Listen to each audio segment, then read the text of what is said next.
Hey, welcome to the Proving God's Will podcast. I am Pastor Jason Lohorn and your host. Listen, I'm hoping today's episode will inform you, challenge you, and cause you to follow Jesus Christ. Thanks for tuning in. Let's get to it. All right, Proving God's Will. Good to be back with you here on episode number 91. We're continuing on in our leadership series, talking about 10 leadership principles. And today's the 10th, and these are in no particular order, but it's the 10th one that I'll be covering in this series. We've talked about things such as managing our time well, being patient, lifting others up, being the last to speak, and there was others. If you missed some of those, go back into my podcast or go into our YouTube channel and find those and listen or watch those at your leisure. But today we're going to talk about number 10, and then maybe I save this one for last because this one may be the toughest. And this leadership tip or leadership principle is know when to walk away. Know when to walk away. Now, a good leader knows when to leave, when to remove himself, when to move on. And we see this play out all the time. We see it most of the time with pro athletes. You know, people like Tom Brady, who, weighs it out. He's going to leave, and then they come back, and then they leave again. They can't figure out if they really want to leave. I remember, listen, I'm a Pittsburgh Steelers fan. Ben Roethlisberger held on and played another season or two. And listen, he was pretty good. And our fans, the Steelers fans, were saying he should retire. They were wanting to push him out, wanting him to retire. And so he did. And then our team was horrible, and we realized really what we needed was an offensive coordinator. We really didn't need Ben Roethlisberger to retire exactly. But he felt like it was time to leave. In fact, he might even say that he may have played a year too long. As a leader, you've got to know when is the time to leave. And here's the thing. We can't hardly talk to anybody else about it. When you're in leadership, it's hard to bounce this off of a lot of people. It's hard to bounce that off a lot of coworkers or people that are under your leadership. It's difficult. But as a pastor, I'm pretty good at this. This sounds horrible. I've done this a few times. When I left Beeman Automotive Group in Nashville after working there 9 years, I knew when to leave, but I can say this. God helped me know when I should leave there. He let me know he had another plan for me, so that one was a little easier. I'm not going to say it was easy to do, but I heard from God on that, so that's great. There have been other times in my ministry years where you had to really talk to the Lord about it for a while, and He convinces you it's time to leave. Maybe you didn't want to leave. I remember my first church I pastored, Rocky Valley Baptist Church. Those good people back in Lebanon. I pastored there for 6 years. We had a great ministry there. But in the last year, we had a lot of growth. And in fact, the last 2 or 3 years, we had a lot of growth. But in that last year, I just had this gnawing at me, knowing that a transition was coming. And I was trying to resist it, I guess would be the right way to say this. I was trying to hold off. I was trying to, to act as if I had not heard from the Lord in my heart. And He began to speak to me about that I needed to go when He says go. And so I needed to know when to walk away. And I did walk away. I went to pastor another church. Some years later, I was in Gordonsville, and we were moving to Cincinnati, Ohio. And let me tell you, that was gut-wrenching to know, again, when to leave. And some would say, well, listen, y'all had 50 additions that last year at Gordonsville. Why did you leave? Listen, as a leader, you don't always leave when things are going bad. Occasionally you leave when things are going really good. Or it's like retirement. A person doesn't wait to retire when it's not going good. Sometimes you can go into retirement when it's going great. In fact, Jerome Bettis from the Pittsburgh Steelers, listen, when they won a Super Bowl that year, years ago, I can't remember the year, but Jerome Bettis was a great running back, We've not had a good one since him. But when we won the Super Bowl, he retired after that. Like, that's when you go out. He went out when he was on top and made people want him to play more. But as a running back, he knew that, his years were limited, and so he knew when to leave, and that has served him well. As a pastor, there's times when you listen. If a pastor's listening to this, you got to know when to leave, when to walk away. It's important. We always hear these testimonies of people that stayed too long, whether it be in the professional sports or maybe college sports. There's a coach maybe that stayed too long. I'm a Kentucky Wildcat fan. Coach Calipari at Kentucky, in Kentucky basketball, I think he stayed too long. Toward the end, his fan base was wanting him to leave, and you don't ever want to be in that situation. Maybe he had outstayed his welcome. I think he kind of thought he'd be there forever, but it was kind of noticeable. He probably needed to move on. He went on to Arkansas, and you know what? He's done very well there so far. He's been there 1 year, and so, but he did move on. And he might even say he stayed a year or two too long at Kentucky. But these things are difficult. I think there's a number of factors that come into play in knowing when to leave. If where you're at as a leader, let's say you're in a business or a company and your leadership potential there has stalled in that maybe there's no path forward.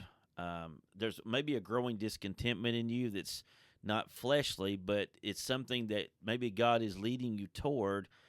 And what he may be doing is leading you toward the possibility of going somewhere else or doing something else for a living. Or perhaps it's doing the same thing, but maybe in a different company. What I found with people is this. Most people are not open to God changing their place of work, their vocation, or any of that. They're not open to that unless the wheels are falling off the bus and they just see no other way out. And but I'll tell you this, God can come along when things are going well, and he can begin to whisper to you that there is something else you're supposed to do, or there's another job he wants you to embrace and step toward. While I'm saying all this, there's some people who say, well, you need to bloom where you're planted. I hear that all the time. What does that mean? I mean, what does that mean long term? Does that mean that just because God put you somewhere, you have to stay there forever? And the answer is God's best will for your life. You need to find that. And like, for instance, Rocky Valley Baptist Church, my first church, that was his best for me, and what he wanted me to do was to be the pastor of Rocky Valley Baptist Church. And so I went there in 2000. It was June of 2000, and it was amazing. But then again, like around 2005, going toward 2006, he began to let me know that, hey, listen, this time is coming to a close. This was great, but now I've got something else I want you to do. I've got somewhere else I want you to go. And so his best for me then was that I come back to DeKalb County. And so I came back and I went to pastor Upper Helton Baptist Church. And it proved there that I was able to help that church some. I was there a little less than 3 years. But one of the key things that happened while I was at Upper Helton, we did renovate the sanctuary some. There were some things that we'd done. We reached some people, certainly. I think we did some great things in Sunday school there. But one of the things that happened for me personally is that my mom was diagnosed with Lou Gehrig's disease while I was pastoring Upper Helton. And in that, I was living back in DeKalb County now, and I was able to be closer to my mom and dad to help them in their time of need. And so when he first transitioned me from Rocky Valley back to DeKalb, I didn't quite understand it, but I followed him, and I left Lebanon and came back to DeKalb. And so, but then again, soon after my mom passed away, he transitioned me to Gordonsville. And again, these transitions, whether it's in ministry, and this is a pastor listening to me, or this is a lay leader, or just someone that says, you know what, I've stumbled onto your podcast and I'm a leader. These transitions, they're hard. I get it. But you've got to know when to leave. And sometimes it's when you stop being fruitful where you're at. It's not always the case, but sometimes it is. Sometimes you're not growing, and God could have maybe another place for you to go work or serve so that you can grow further there. I got a friend right now in ministry that just went from one church to another in a different capacity, and it probably has something to do with him spiritually growing in this new role in a way that maybe he couldn't grow where he was. I know this, when I went to Cincinnati, I had to grow in the Lord. I had to depend on him. There were a lot of variables there that I faced that I wasn't prepared for, and so it was a proving ground, a training ground. I learned a ton in a time what I say was it was full of adversity, in that I was in a new culture. I didn't understand the city as much. The people were nice, but ministry was tough in terms of getting a church to kind of head in a new direction. I had some people that were very loving toward us, but also there was some resistance toward much of what I did. And I remember thinking, Lord, what are we doing? Why did we come up here if this is going to happen? But listen, He grows us when we go through a time of adversity, or when we're climbing, or when we're, or the wind's in our face. When all that's going on, we're in greater dependence upon God. We're going to need him to show up and help us more. And I would say this, that if where you're currently working or serving, if you're sensing there's something coming, like a transition, I would say you may be doing very well where you're at. And the reason he may transition you into another job, a company, a vocation, or maybe it's ministry, is that you've gotten comfortable. It's all going fine. But listen, his school, it's the school of hard knocks. He'll send you sometime, again, into some adversity to grow you and I as individuals. And so when that happens, we got to know when to walk away from our current situation. And again, knowing when to walk away is important during good times and difficult times. It will trouble some people if you transition out. I know when I moved from Gordonsville to Cincinnati, that was a sad time. Me and the people at Gordonsville, it was just, I love those people. I'd been there for a little over 6 years, and we'd seen a lot of measurable life change in a lot of people, a lot of growth.